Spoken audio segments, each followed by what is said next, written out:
Era uma vez uma pequena menina chamada Coá. Foi encontrada na floresta do atual México. Estava coberta por uma manta escrita, filha de Quetzalcoatl. Quetzalcoatl tinha como característica metade homem e metade serpente. Era o principal deus da religião asteca. Representava vida, vegetação, força e alimento. O deus possuía um objeto chamado Coá. Ele era muito valioso e nele estava guardado todos os seus segredos. A partir daí, a filha de Quetzalcoatl ganhou importância, pois tinha o mesmo nome que o objeto. Depois de ser encontrada na floresta, foi levada até a pirâmide. O povo associou seu nome ao objeto e decidiu proteger Coá. Anos depois, já crescida, Coá adquiriu os poderes do objeto e se tornou uma líder guerreira semideusa. Possuía um frasco que continha um líquido que, ao tomar, dava-lhe mais agilidade e força. O clímax começou quando os espanhóis perceberam a diversidade e a riqueza da cultura asteca. Assim começaram os conflitos, espanhóis contra astecas, e Coá sendo o líder da guerra. Coá cansa de lutar e, para que os espanhóis não descubram o objeto e todos os seus segredos, decide fugir com o povo asteca para outro território, deixando algumas pessoas na região para despistar os espanhóis. No dia 3 de agosto de 1521, os espanhóis atacam novamente e acabam conquistando o território asteca, escravizando o povo que ficou na região. Coá, graças à sua bravura, consegue proteger o objeto e a cultura asteca, mantendo em sigilo e escondida a sociedade até os dias de hoje.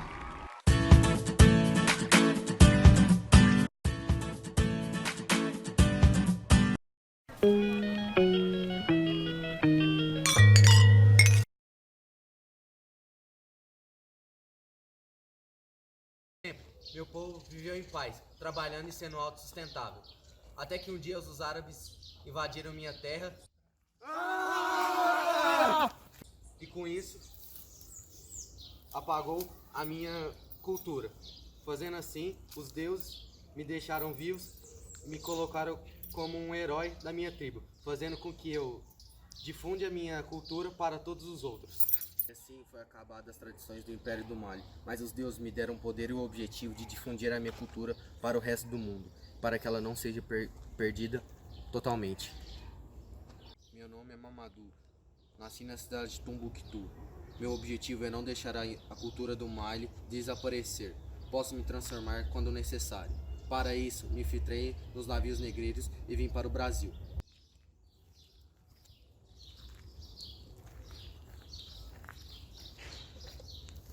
Nós, portugueses, que estamos aqui desde 1500, vindos da Europa, não iremos deixar nenhuma ideologia ficar no Brasil, nenhuma cultura, somente a nossa.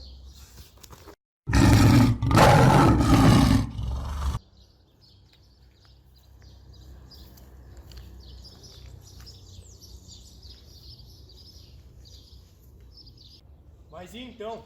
Quem é você? Eu sou o Mamadou, da cidade de Tombuctu, no ocidente da África.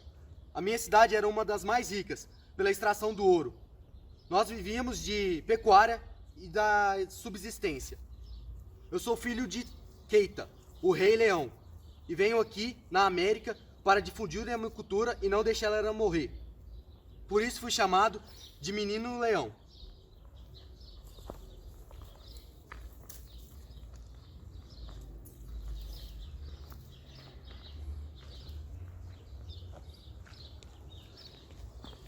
E esses são meus aliados na América.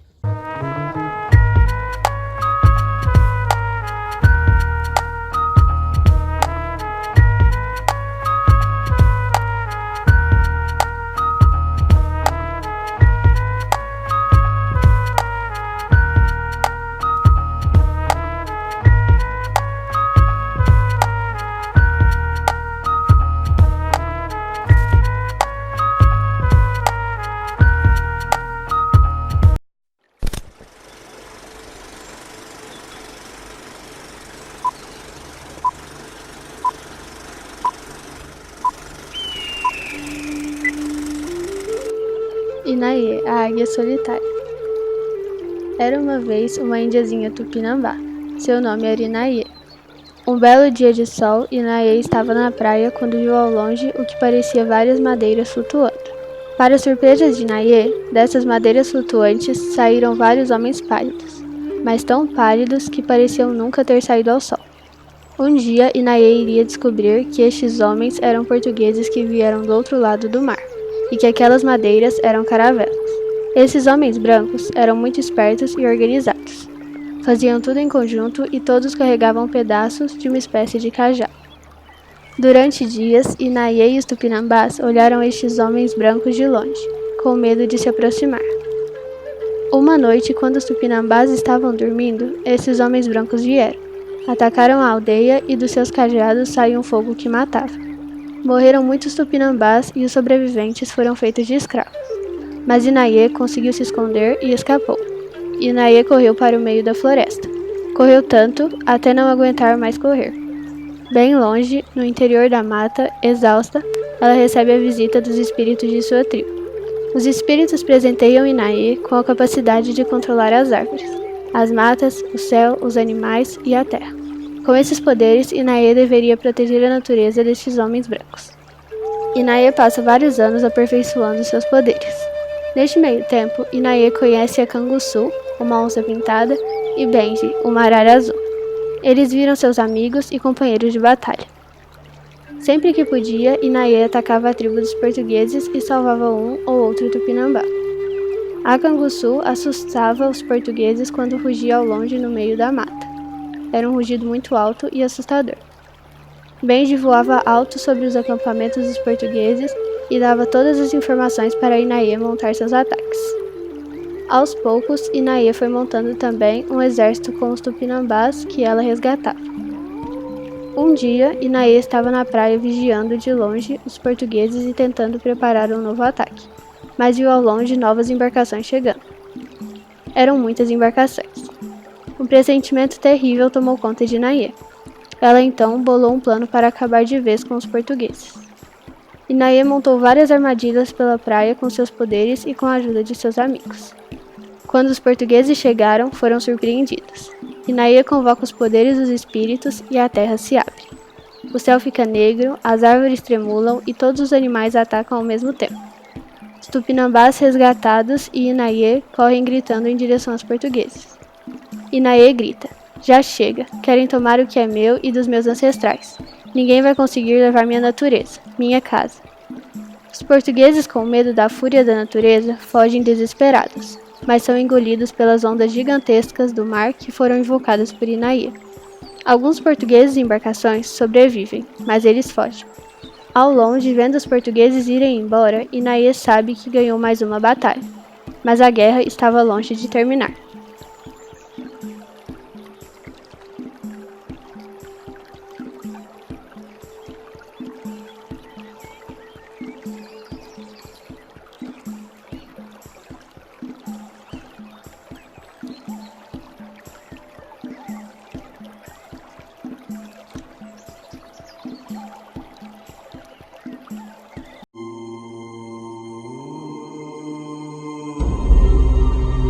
Em uma terra antiga em que só existem ruínas, havia uma tribo inca que vivia em Machu Picchu, onde tradicionalmente a maioria das mulheres eram forçadas a se casarem contra sua vontade, a fim de fortalecer os laços políticos com outras tribos.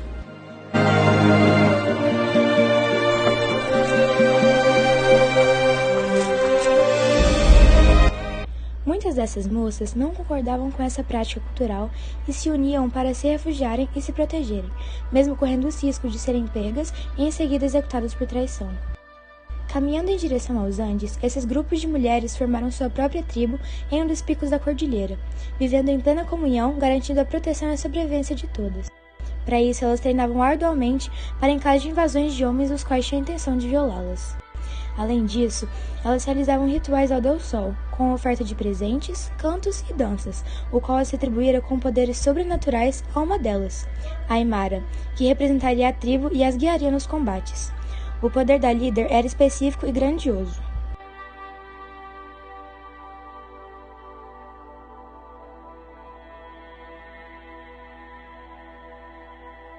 Olá, nós somos espanhóis, estamos à procura de abrigo, estamos muito cansados.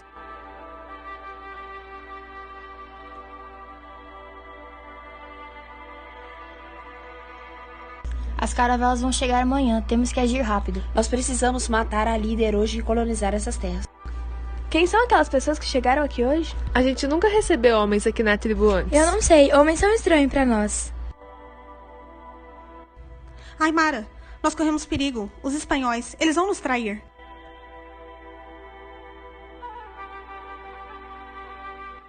Ela tinha a capacidade extraordinária de sugar a energia vital dos homens colonizadores, dada pelo Deus, visando defender todo o território.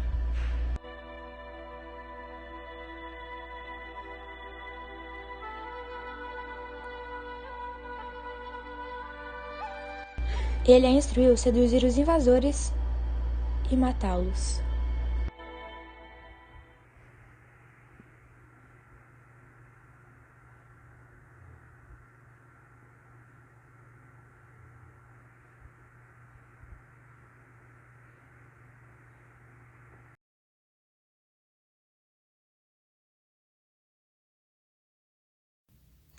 Neste episódio, você conhecerá Niara, uma índia tupiniquim, a qual sua tribo se localizava no litoral sul da atual Bahia.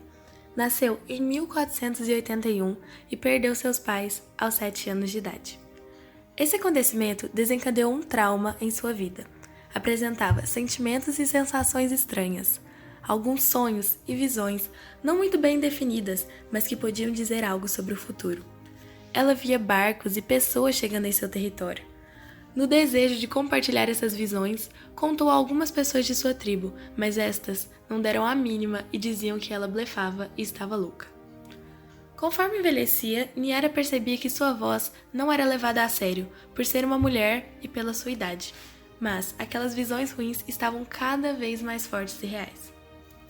Na presença de homens, via que sua chance de convencer alguém era nula, ainda mais com um cacique por perto. Com uma mente fechada e durona, ele nunca prestaria atenção em seus temores.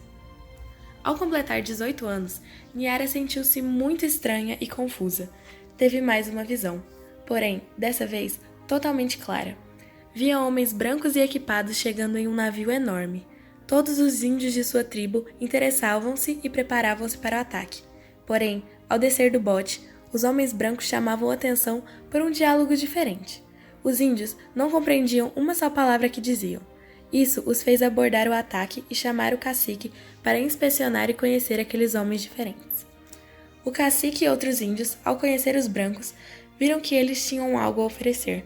Eram muitos objetos, pedras brilhantes, coisas fúteis, mas que chamavam total a atenção dos nativos. Nesta mesma visão, podia ver muitas coisas ruins, como escravidão e muitas mortes. Não aguentaria ver mais tristeza para sua tribo, não poderia deixar que isso acontecesse. Assustada com tais visões, Niara começou a reunir pessoas e compartilhar seus pensamentos.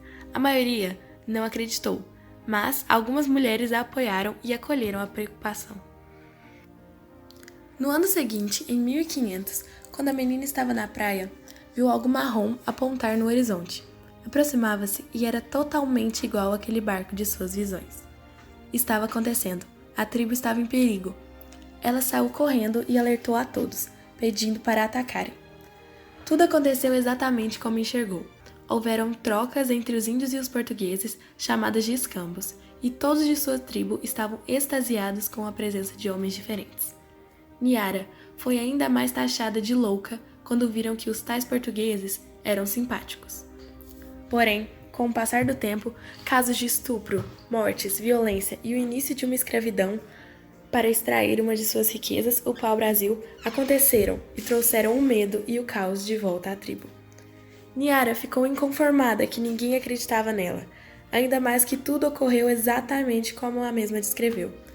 Começou a sentir os novos sintomas em seu corpo devido àquela situação. Conseguia transmutar-se na pessoa que quisesse. Então, ela decidiu reunir-se com algumas pessoas e traçar estratégias para mudar aquela realidade, contando com o seu novo poder de transmutação. Se necessário, entraria em batalha para impedir aqueles portugueses de continuarem o domínio tirânico. O dia da revolta chegou, e todas as armas indígenas estavam prontas. De surpresa, tiveram sorte em atacar alguns portugueses, mas os rivais estavam totalmente munidos de arma de fogo.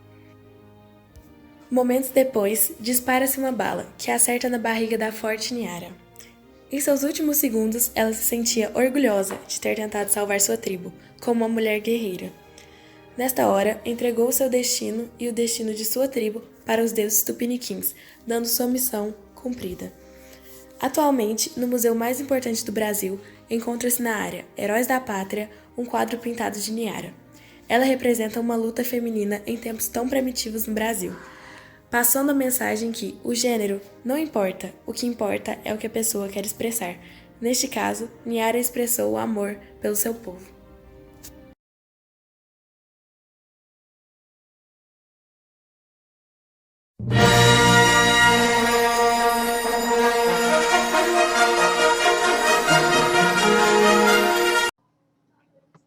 Em um mundo pós-apocalíptico, onde mais de 70% da população foi dizimada por um vírus, existiu um homem, Zumbi dos Palmares, que não foi atingido por esse vírus, mas ao contrário, ele se adaptou ao vírus, criando assim um superpoder de imortalidade e ele não sentia nenhuma dor. Após a sua vida ter acontecido isso, Zumbi voltou sua vida para ajudar aqueles que sobreviveram a essa epidemia e começou a comandar uma população que cada vez crescia, onde as pessoas seguiam suas ordens e cada uma se ajudava. Nem todos ficaram felizes com essa escolha de Zumbi, e algumas pessoas se viraram contra ele para poder derrubar ele e assumir o controle de toda a população. Os rebeldes tentaram durante anos derrotar Zumbi, mas ele era invencível. Após anos de guerra, um pesquisador da base dos rebeldes descobriu um soro para desativar o vírus no corpo de Zumbi, e assim deixando ele vulnerável para poder atingi-lo e matá-lo. Em uma das batalhas, ele foi atingido pelo soro, e percebendo que estava sentindo dor e agora estava vulnerável, ele tentou recuar, mas acabou sendo preso e levado para a base dos rebeldes, onde foi mantido preso por horas e horas. Durante essas horas que Zumbi estava preso, ele observava cada passo daquela base, e horas observando mais e mais. Ele percebeu que agora estava vulnerável, que não tinha outra opção. Após horas observando a base, Zumbi percebeu que a base estava cheia de bombas que eles usavam na guerra. E ele teve que fazer uma escolha muito difícil: se sacrificar pelo seu povo e acabar com todos aqueles rebeldes de uma vez só, todos juntos em um mesmo lugar. E foi assim que ele fez. Na primeira oportunidade que ele teve, ele conseguiu escapar da prisão, correndo assim para a bomba mais perto e ativando ela. Depois de alguns segundos, destruindo a base inteira dos rebeldes, e assim salvando seu povo. Depois de ter concluído sua missão, que custou sua vida, finalmente ele conseguiu trazer paz para seu povo. Todos os rebeldes já haviam morrido. E assim, o povo do Zumbi conseguiu viver em paz.